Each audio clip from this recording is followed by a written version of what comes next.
नमस्कार, आपके साथ में रोहित कुमार। आप है न्यूज फॉर नेशन पर। प्रशांत किशोर का अनशन चल रहा है। फिलहाल वो पटना के एक निजी अस्पताल में इलाजरत हैं, जहां पर उनकी सेहत ठीक नहीं बताई गई है। कहा जा रहा है कि वो आईसीयू में भर्ती हैं। पीपीएससी अभ्यर्थियों के हक को लेकर के पटना के गांधी मैदान से 2 तारीख को उन्होंने आमरण अनशन की शुरुआत की। यह अनशन बिल्कुल आम अनशन की तरह चलता रहा, लेकिन अचानक से उसमें चर्चा में एक गाड़ी आई जो वैनिटी वैन थी। उस वैनिटी वैन की कीमत करोड़ों में आके गई। कहा जाता था कि प्रशांत किशोर उसी गाड़ी में फ्रेश होने के लिए जाते थे। उस गाड़ी के मालिक के बारे में पता चलता है तो पता चलता है कि उसमें उस कंपनी के 3 पार्टनर हैं। उसमें से एक जो पार्टनर हैं वो जो हैं वो उदय सिंह, जिनके आवास में प्रशांत किशोर जो है अपनी पूरी पार्टी चलाते हैं, उनके घर उनकी वाइफ है वो। ये निकल के बातें सामने आई। ये भी सामने आया कि वो कांग्रेस के नेता हैं। ये वीडियो हमने आपको दिखाया। लेकिन अब इस गाड़ी को लेकर के, क्योंकि इस गाड़ी को जब्त किया गया था उस दिन जब प्रशांत किशोर को गिरफ्तार किया गया था, उस गिरफ्तारी के बाद उस गाड़ी को जब्त करके लेके जाया गया था जो फुलवारी शरीफ में जो डीटीओ का दफ्तर है वहां पर, और वहां पर ही इस पूरी गाड़ी की पड़ताल की गई। और पड़ताल में कुछ चौंकाने वाले खुलासे हुए हैं, जिसको लेकर के विभाग की तरफ से जो परिवहन विभाग है उसने पूरी जानकारी साझा की है। तो यानी प्रशांत किशोर जिस गाड़ी में फ्रेश होने की कोशिश कर रहे थे, उस गाड़ी की जांच में कई तरह की खामियां उजागर हुई हैं। अब इन्हीं खामियों को लेकर के जो है चिट्ठी में जिक्र किया गया है और अब इसकी जांच के लिए एफएसएल को लिख दिया गया है। गाड़ी के चेचिस नंबर से लेकर के गाड़ी के मॉडल तक में छेड़छाड़ की गई है और ये सब कुछ बिना बताए किया गया। अमूमन जब आप कोई गाड़ी खरीदते हैं तो गाड़ी की अलग अलग कैटेगरी होती है। कुछ हल्के वाहन होते हैं, कुछ भारी वाहन होते हैं। उनका एक स्टैंडर्ड साइज होता है, उनको बनाने का एक तरीका होता है और ये सब कुछ कंपनी प्रोटोकॉल के हिसाब से पहले से तय होता है। और ये सब कुछ जो परिवहन मंत्रालय है उसके हिसाब से का एक नियम पहले से तय है। प्रोटोकॉल भी कह सकते हैं आप उसको। उसी हिसाब से उन गाड़ियों को बनाना या फिर मॉडिफाई करना होता है और अगर कुछ अलग से किया गया है तो उसकी जानकारी भी देनी होती है। इसी काम के लिए परिवहन विभाग राज्य भर के अंदर में हर जिले के अंदर काम करती है और इस तरह की गाड़ियों की धरपकड़ करती है जिसमें इस तरह की छेड़खानी होती है, छेड़छाड़ की गई होती है। अब कल्पना करिए कि जिस गाड़ी में प्रशांत किशोर फ्रेश हो रहे थे या जिस वैनिटी वैन की इतनी चर्चा हुई, उस वैनिटी वैन के बारे में बताएं तो देखिए चिट्ठी में कुछ कुछ बातें लिखी गई हैं। उन बातों का जिक्र करके आपको बताते हैं। दरअसल जो गाड़ी पकड़ी गई थी उसका नंबर था PB13AY और 9000, यानी 9 उसके बाद 3 शून्य है उसमें, के बारे में कई तरह की जानकारी निकल के सामने आई है। अब जैसे वाहन का जो कुछ की जो खरीद है वो 6 जुलाई 2011 को की गई, लेकिन इसका निबंधन जो है 28 नवंबर 2017 को किया गया, यानी करीब करीब 6 साल बाद। जो वाहन का मेकर जो कंपनी है वो SML आइसुजू लिमिटेड एवं मॉडल जो है SML आइसुज प्रदर्शित हो रहा है, जबकि उस वाहन पर DC कंपनी का लोगो लगा हुआ है।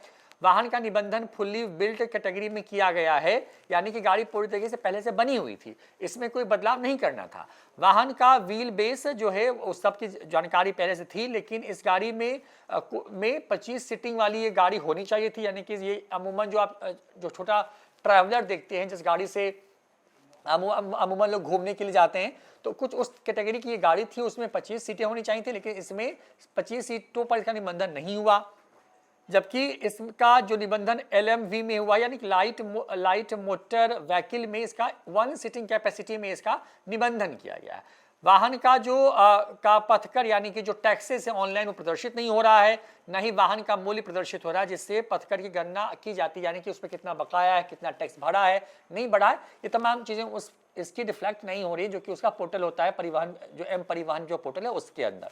अब वाहन का जो डायमेंशन है, यानी कि जो उसकी लंबाई चौड़ाई जो है वो भी ऑनलाइन प्रदर्शित नहीं हो रही है। वाहन का निबंधन पंजाब का है, जबकि मोटर वाहन अधिनियम की धारा जो 39(1) के अंतर्गत 30 दिन के अंदर वाहन स्वामी को अपने आवासीय पते वाले संबंधित RTO DTO को सूचना देना अनिवार्य होता है। वाहन स्वामी द्वारा इसका अनुपालन नहीं किया गया है, ये भी इसमें एक खामी निकल के आई है। इसके बाद इसमें परिवहन विभाग के मुताबिक जो है उक्त वाहन का जो चेचिस नंबर अस्पष्ट है अथवा चेचिस संख्या के साथ कोई छेड़छाड़ की गई है, ऐसा प्रतीत होता है।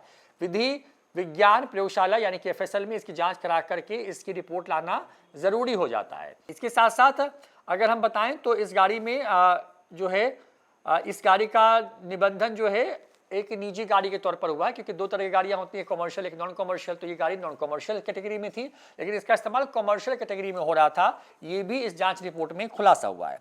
अब क्योंकि इस वाहन के अंदर एयर कंडीशन, सोफे, bed, LCD light, video LCD, bathroom का मॉडिफिकेशन, अल्टरनेशन किया गया है, परंतु इसी जानकारी ऑनलाइन वाहन पोर्टल पर प्रदर्शित नहीं हुई है। यह मोटर वाहन अधिनियम की धारा 52 का पूर्णतः उल्लंघन है, ये इस चिट्ठी में कहा गया है। अब वाहन के चालक अवधेश पासवान जो हैं वो पूर्णिया के द्वारा अनुज्ञप्ति प्रस्तुत नहीं की गई है, यानी कि इस पे जो पेपर्स उनको देने थे वो पेपर वो नहीं सामने ला पाए हैं। इसके साथ साथ वाहन का नंबर प्लेट जो है HSRP नहीं है, यानी कि वो जो हाई सिक्योरिटी नंबर प्लेट्स होते हैं वो नंबर प्लेट्स इस गाड़ी का नहीं है। तो ये तमाम चीज़ें हुई हैं। ऐसे में कुल 11 पॉइंट्स पर जो है इस वैनिटी वैन को लेकर के जिसकी चर्चा में प्रशांत किशोर तब आए जब वो अनशन पर थे। तमाम तरह के सवाल उठ रहे हैं, विपक्ष वाले कह रहे हैं कि वो BJP फंड कर रही है, लेकिन इसके मालिक कोई और निकल के आते हैं।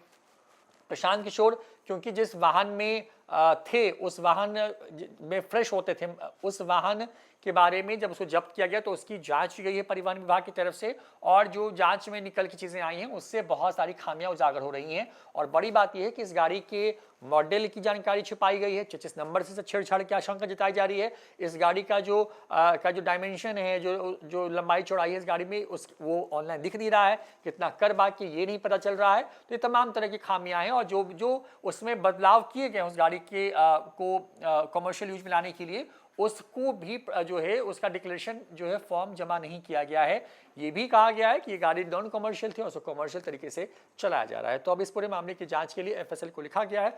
गाड़ी फिलहाल जब्त रहेगी जब तक कि FSL इस पूरे मामले की जांच नहीं करती है, या फिर जो पार्टी, जो संबंधित व्यक्ति, जो मालिक हैं इनके, उनकी तरफ से तमाम दस्तावेज जमा नहीं कराए जाते हैं। फिलहाल लेते हैं, देखते रहिए न्यूज़4 नेशन। नमस्कार।